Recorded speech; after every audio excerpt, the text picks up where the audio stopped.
A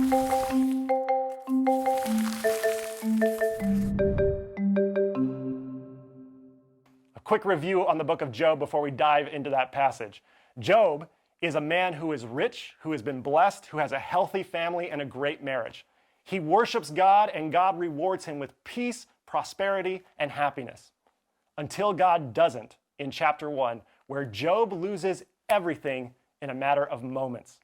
His wealth is gone, everything has disappeared, his children are killed. It's a terrible, horrific scene, and then his wife turns on him. Now, Job, in the first 2 chapters, raises his fists and his hands to the heavens and declares that God is still good. But by chapter 3, Job has had enough, and Job curses God's name and the day that he was born. Now, Job's 3 friends, Eliphaz, Bildad, and Zophar, show up to comfort him initially, but then they start to reprimand Job and demand that he repents so that God will finally show mercy to Job and relinquish him from his suffering.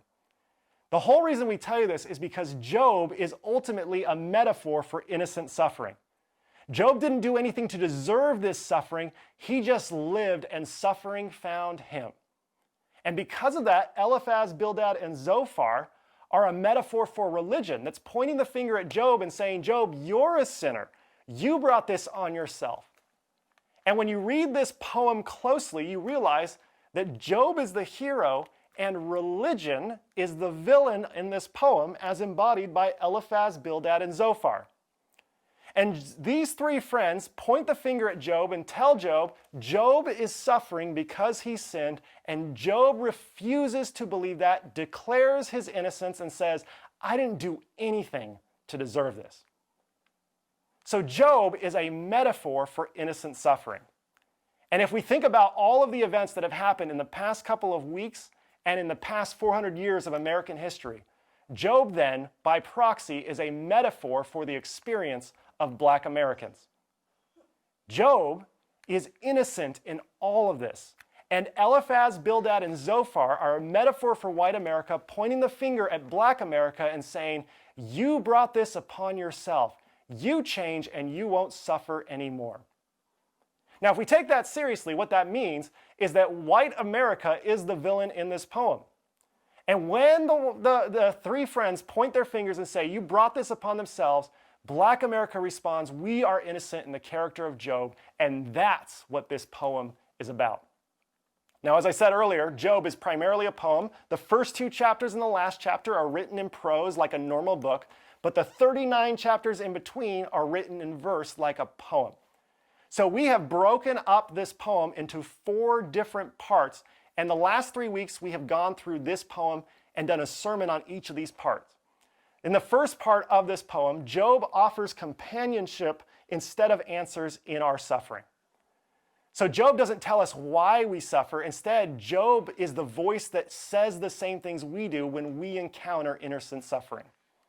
The second part of this poem talks about how healthy religion leads us to trust our personal experiences with God and distrust our tradition. And the shocking revelation of Job is that he gets rid of his religion because his experience tells him that there is something more true in his own life than what his tradition has told him. The third part of this poem we talked about last week, which revealed that the death of God is a universal experience. Christians believe in the death of God. This is why we have a cross. But they often believe that the death of God is a singular, isolated event. Job writes about the death of God when God doesn't hear prayers, God doesn't answer prayers, God doesn't do anything with suffering. Job writes about the death or inaction of God 500 to 700 years before Christ walked on the earth. And so what he reveals is that the death of God is something that all of us experience at some point in our lifetime. Now that brings us to this next section, chapter 32 to 37, and we're introduced to a 4th friend of Job named Elihu. Now scholars are convinced that Elihu is a later addition to the book of Job. And the reason for this is because Elihu is not mentioned before Elihu shows up, and he's not referenced after he shows up. And for that reason, they think that he was added later because he shows up to make Job the villain of this poem and to save face for Job's other 3 friends. Now, I will tell you that I've read these 6 different chapters, and all I can tell you is it's incredibly boring.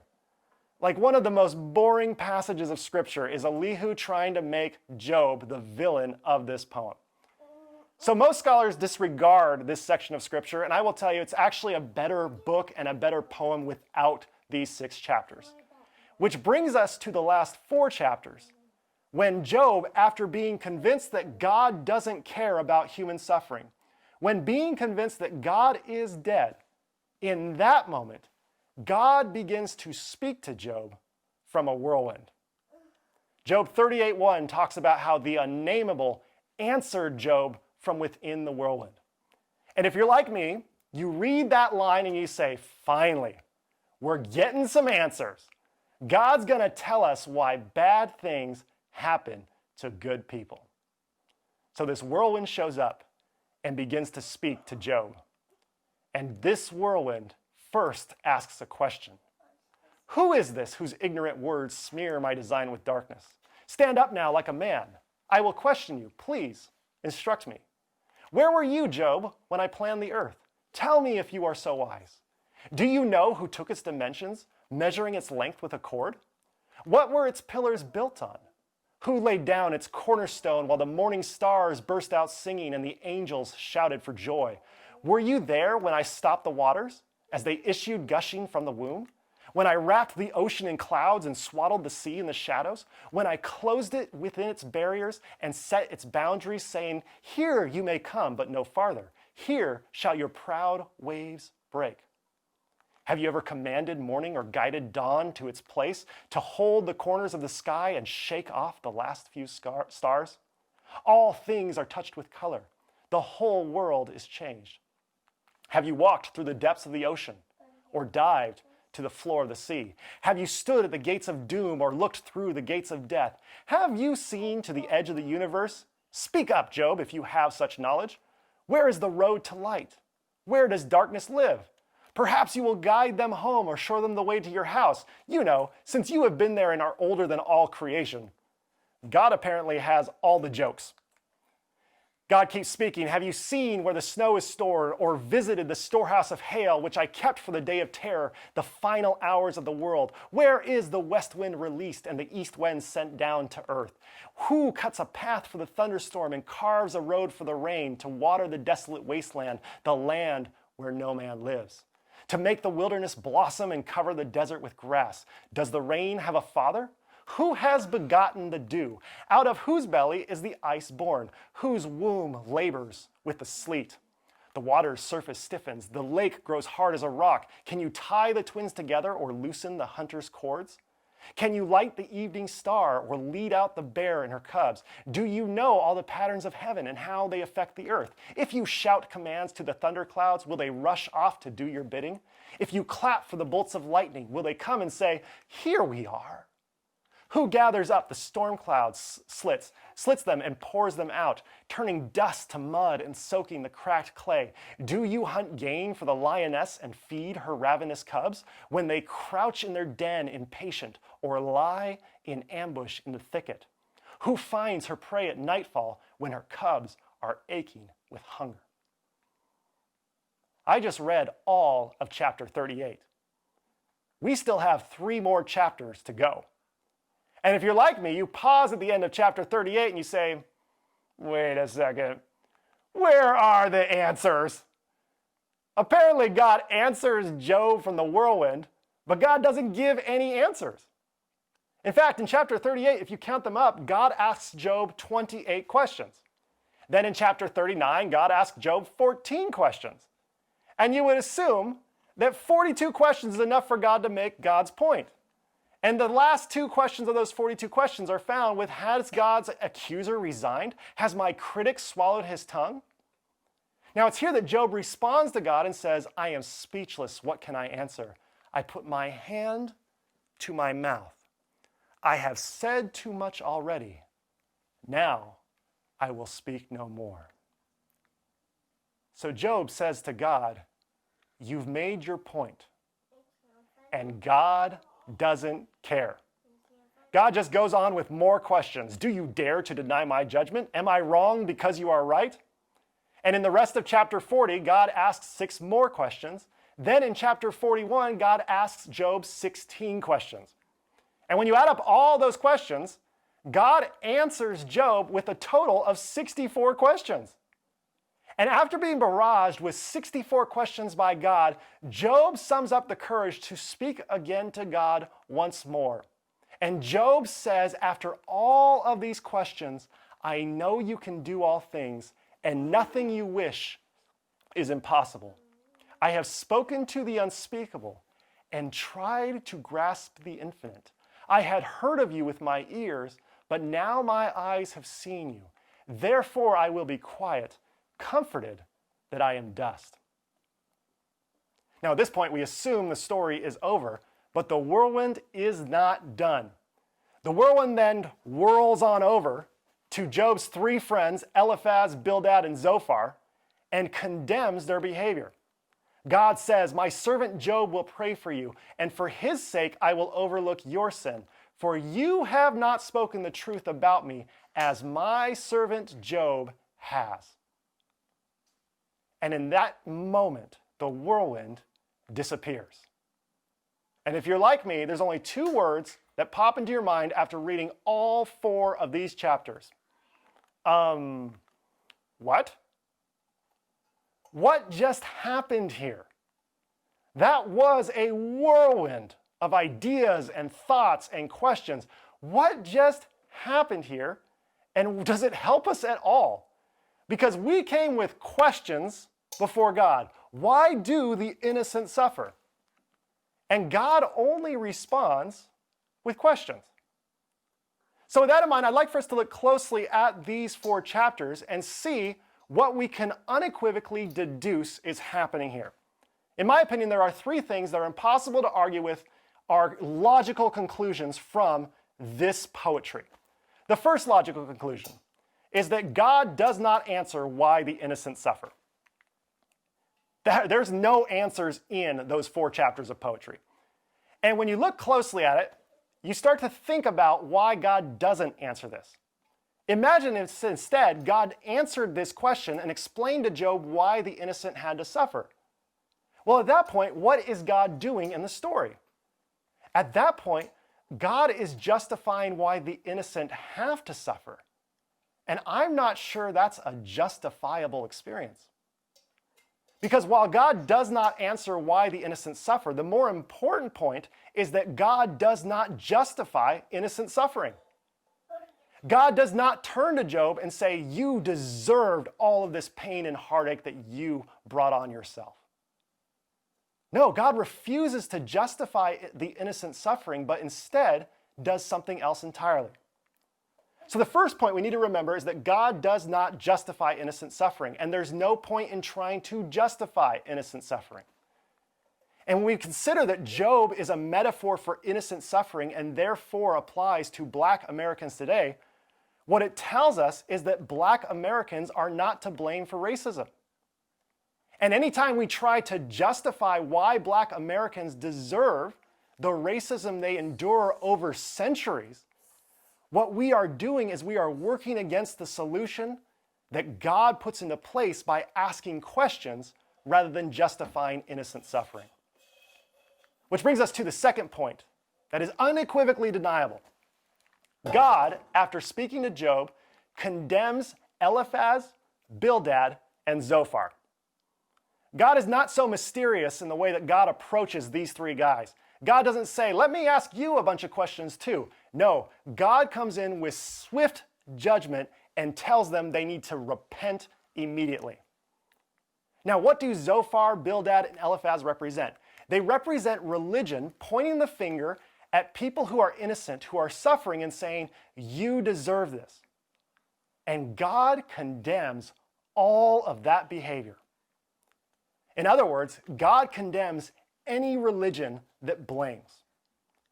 And the moment that we as religious people blame others for their suffering, that we point to them and say, you deserve what you are going through, well, that is the minute that God would turn to us and condemn us. Now, considering that Job is a metaphor for Black Americans today, this also points out that God condemns white Americans who blame Black Americans for suffering through racism. Now, I have heard statistics, I have heard arguments from white Americans who try to place the blame on black Americans for the racism they are enduring. And this story shows us that God, according to the author of Job, in no uncertain terms, condemns that behavior, views it as a sin.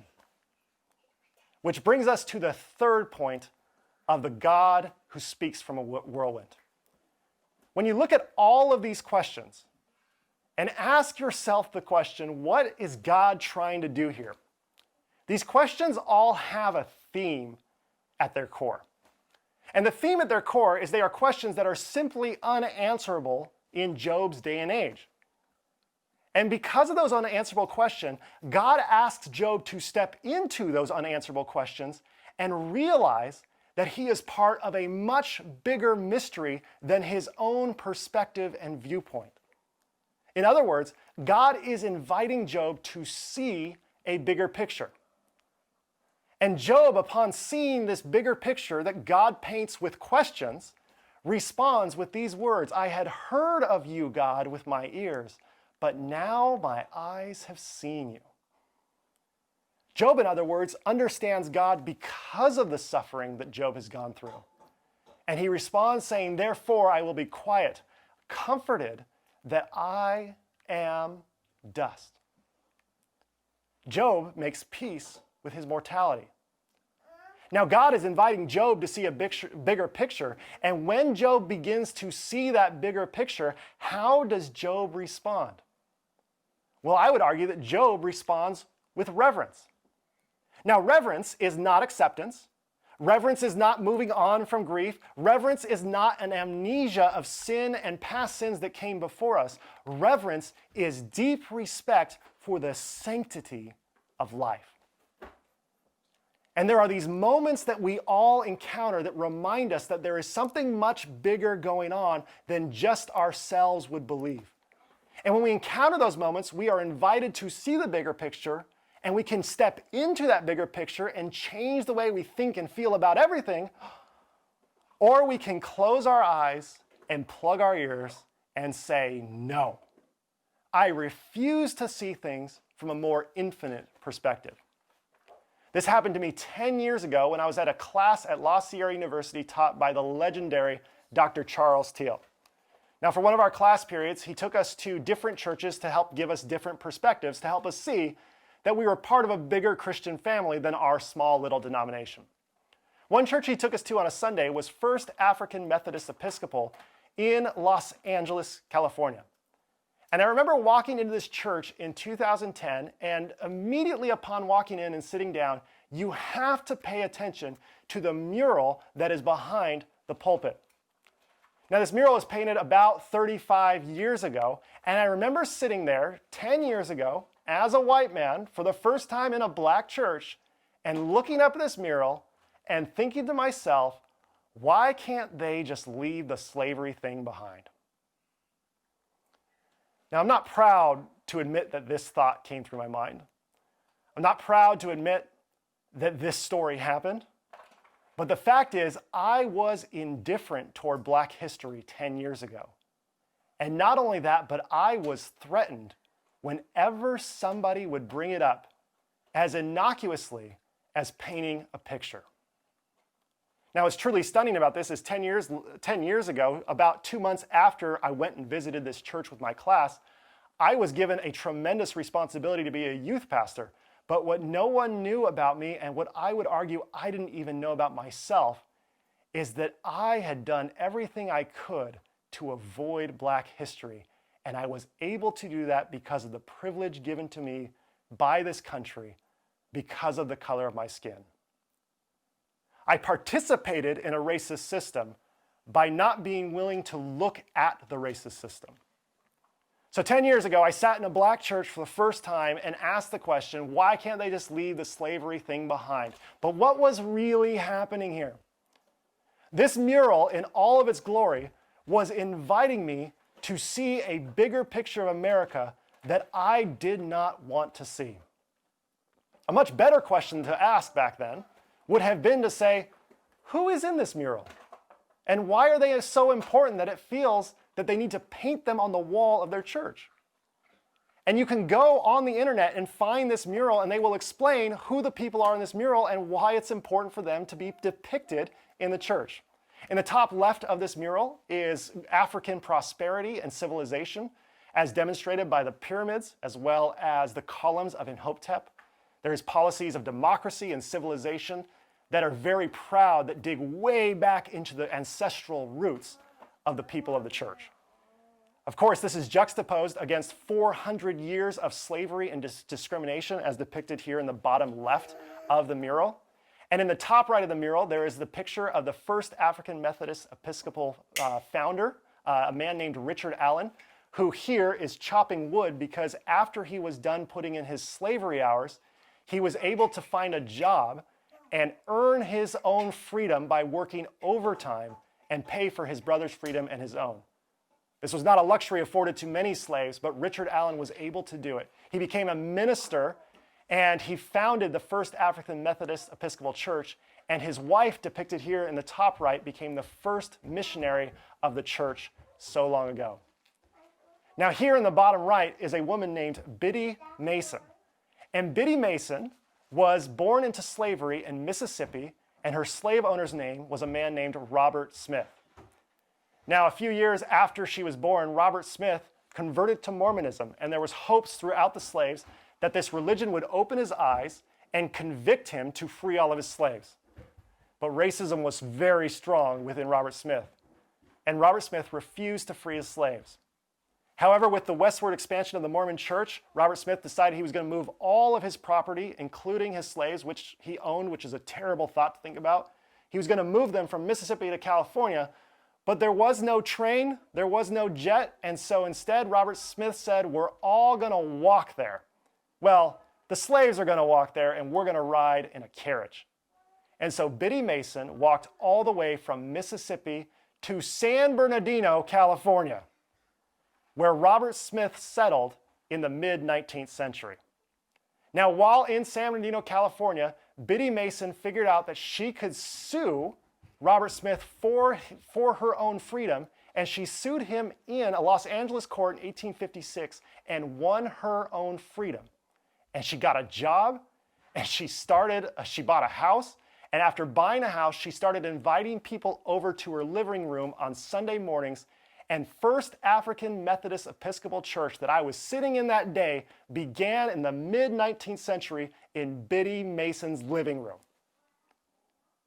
Now, the way the church tells the story on their website is they say, First African Methodist Episcopal Church, by its very existence, recognizes that human, social, political, and moral development are a living hope as long as we maintain our portion of the tested and proved contract between God and us, which is the name of the mural, God and Us.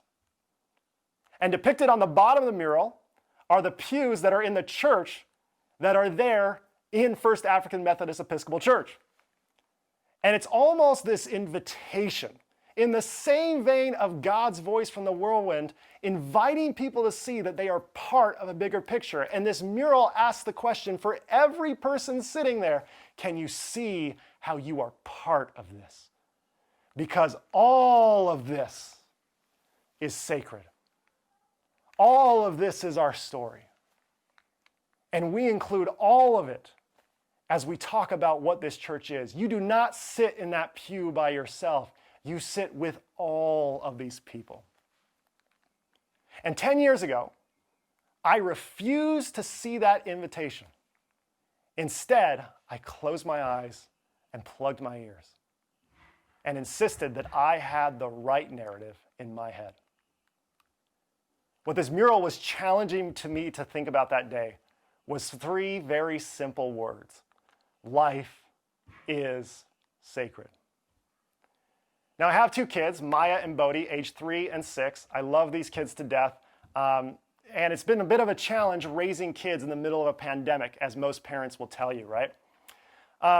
What's interesting about my kids is while it's hard for them not to see as many of their friends as they would like and to not be able to go to family without us talking about masks and other things, what happens is they've been able to find contentment a lot easier than us adults. I mean, when we play a movie for them on Saturday night, like they don't want to be anywhere else. They are just elated. They're like, can you believe we can watch a movie on Saturday night?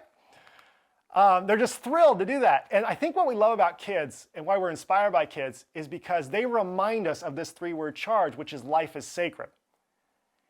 And if my kids could understand what the word sacred is, they wouldn't disagree with this 3-word mantra at all, because they could take a piece of chalk and draw a circle around their entire life and say, of course life is sacred. People are good, people are kind, God hears our prayers, we're all happy. Yeah, sometimes I cry, but really, life is good. And I remember thinking this as a young kid. And the first time that this idea was really challenged was in 1994, when my grandfather Roland got cancer. And I remember thinking, well, God is in charge and God is good, so God will heal my grandfather because he's a good person. So I prayed to God for healing for my grandfather. But in 1995, my grandfather passed away.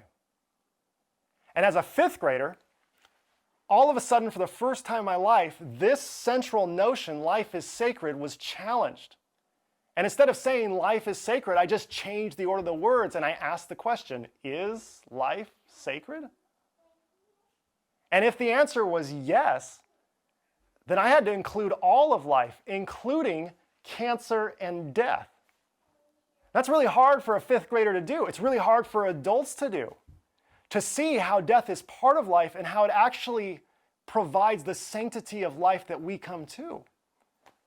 And it's really difficult to do at times. And if somebody would have told me I needed to draw this circle the day after my grandfather had died, then that would have been a cruel, terrible moment in the vein of Zophar, Bildad, and Eliphaz. But after time, you start to piece together and look at the bigger picture and recognize that life is sacred. All we have is today, so life is valuable. But then as I continued to grow up, I started to experience aggressions from people. I experienced betrayal, and I suffered from the hands of greed at one point.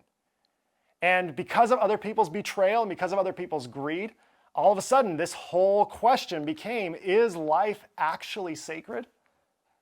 And after grieving and lamenting and processing through and even going to counseling, I began to draw the circle again to include even betrayal and greed and talk about how all of life is sacred.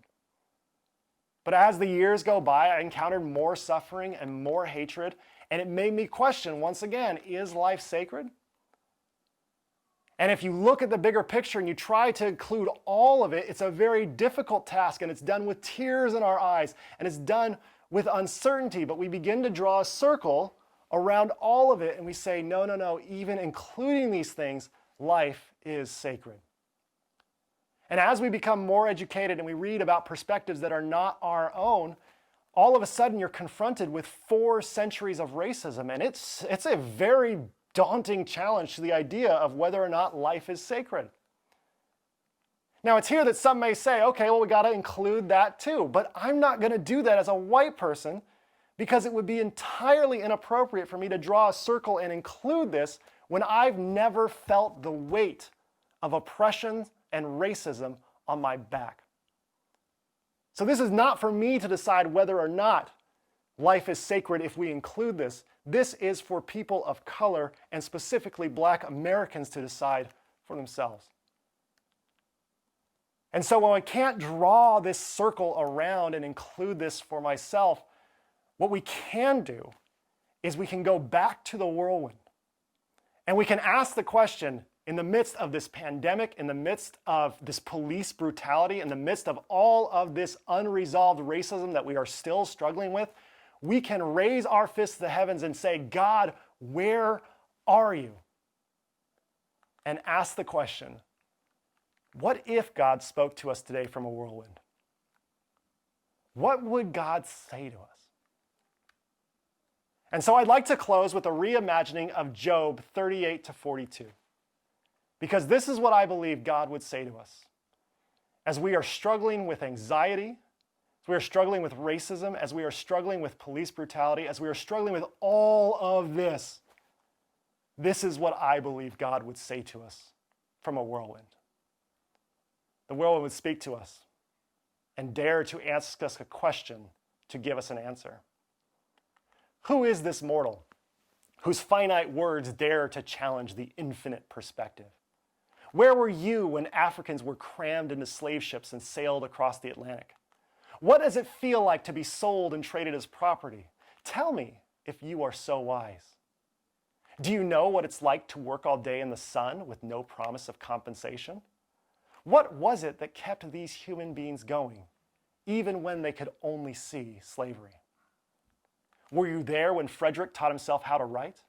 Tell me about the fragile egos of each of those white kids he manipulated into teaching him every letter of the alphabet. What was it like to be enslaved and then to be woken up in the middle of the night and see the face of Harriet as she whispers to you, "I am here to take you home"?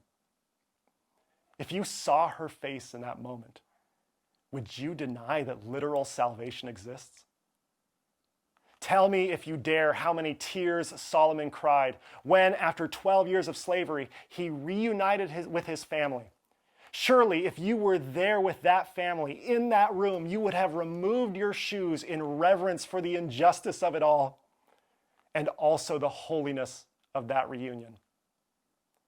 Did you carry the weight of guilt when Sojourner Truth left her 5-year-old son behind so that she might escape to her own freedom? Describe for me the determination within her when she filed a lawsuit in New York demanding that her son be freed as well. Please answer, what did it sound like when she won that lawsuit and hugged her boy in free liberation? Were you in the Supreme Court when justices ruled that Dred Scott wasn't a human being? What about the day they ruled against Homer Plessy and created the Jim Crow era?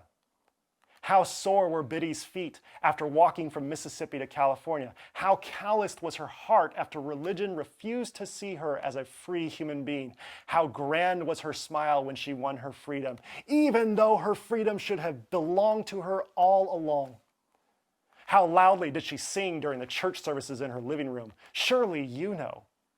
Assign a number, if you can, to the sheer volume of bravery Ida B. Wells possessed as she wrote investigative articles about the horrific sin of lynching.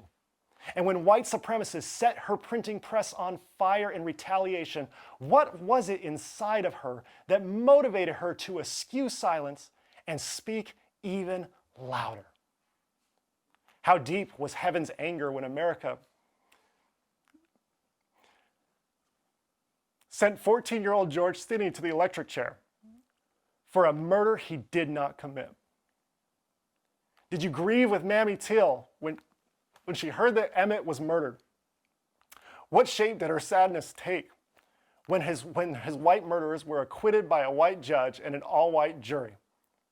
Put into words, if you dare, the audacity within her when she left her son's casket open because she, quotes, wanted the world to see what they did to my baby. You should declare Mamie Till to be a prophet because she called attention to pain that America preferred to avoid and demanded change.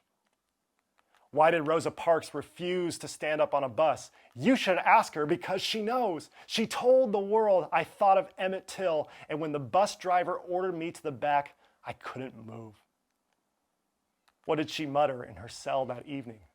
Surely you would know if you were so smart. How wearisome was the betrayal in Martin's heart in Birmingham. Do you remember that the white clergy of Birmingham condemned his actions in print? How deep was his well of inspiration that he could fight back with his letter condemning white Christians who were not willing to risk their well-being for justice? How sharp was the anger in Malcolm when he saw violence freely inflicted on black bodies and was repeatedly told by white bodies that violence in return would never solve anything.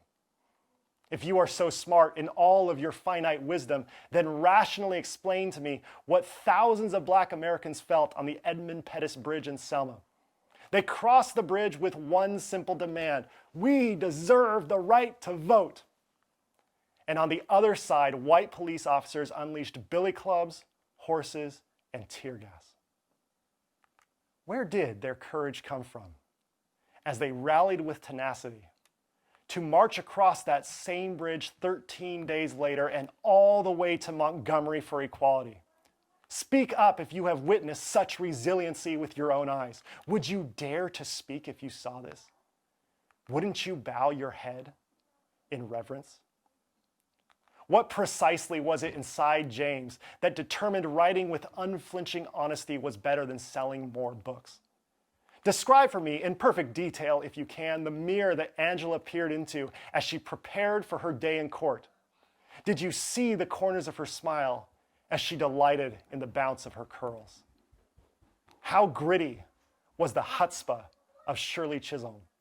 How large were Guy Bluford's pupils when he gazed upon the earth from space? How finely tuned are Serena's muscles to serve a tennis ball at 128.6 miles per hour?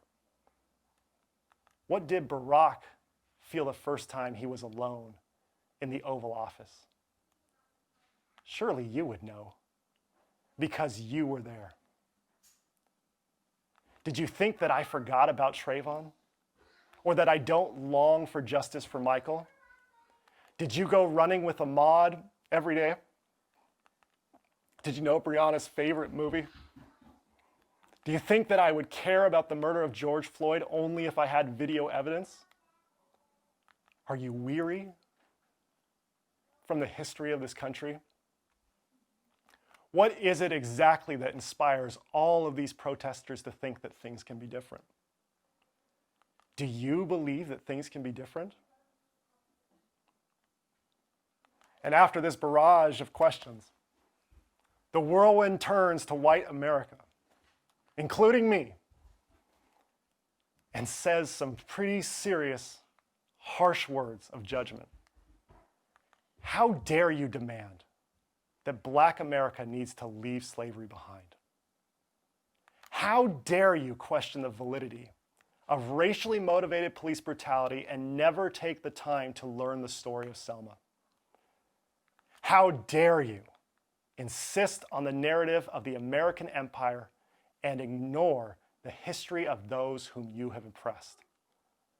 I am angry with you, white America, because you inflicted the pain of racism upon Black Americans. You have spoken falsely, but they have told the truth.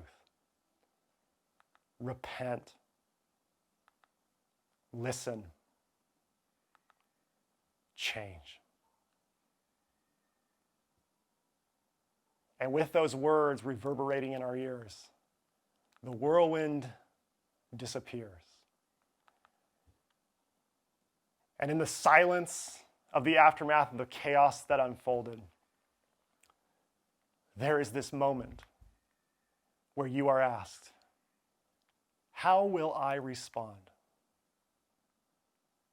My deepest prayer for all of you is that you may be able to see the bigger history, the bigger picture of this country, and respond with reverence. My brothers, my sisters, my siblings, may you hold reverence for the sanctity of life. Amen.